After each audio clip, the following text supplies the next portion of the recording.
BBM non-subsidi jenis Pertamax alami kekosongan di beberapa SPBU Kota Palembang sejak 3 hari terakhir.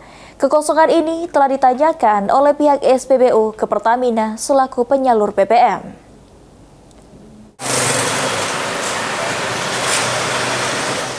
Salah satu SPBU yang alami kekosongan stok BBM non-subsidi jenis Pertamax, yakni di SPBU Jalan Jenderal Sudirman, tepatnya sebelah Makam Pahlawan. Di mana kekosongan BBM non-subsidi jenis Pertamax telah berlangsung sejak 3 hari terakhir, di mana pihak SPBU tidak mengetahui penyebabnya. Kekosongan BBM non-subsidi jenis Pertamax ini telah dikomunikasikan oleh SPBU ke Pertamina selaku penyalur BBM. Tidak kosongnya. Kalau biasanya kita jual? Iya jual biasanya. Normal? Normal nggak? Rame terus soalnya. Ini baru inilah atau cak mana? Sudah lama sih ini kejadiannya ini. Oh, dulu harusnya pernah? Iya. Oleh apa nih? Kurang tahu juga nggak? Oh, kita sudah berusaha menghubungi Pertamina ya? Iya.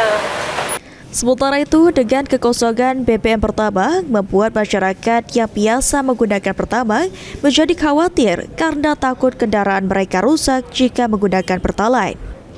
Namun demikian, dengan terpaksa warga pemilik kendaraan kini beralih ke Pertalite untuk sementara waktu.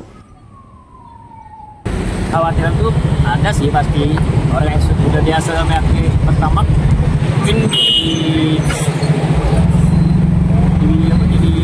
masalah. Iya.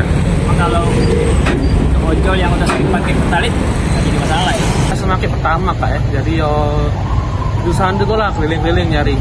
Jadi mau pakai Pertalite gitu jadinya. Tadi ngisi Pertalite.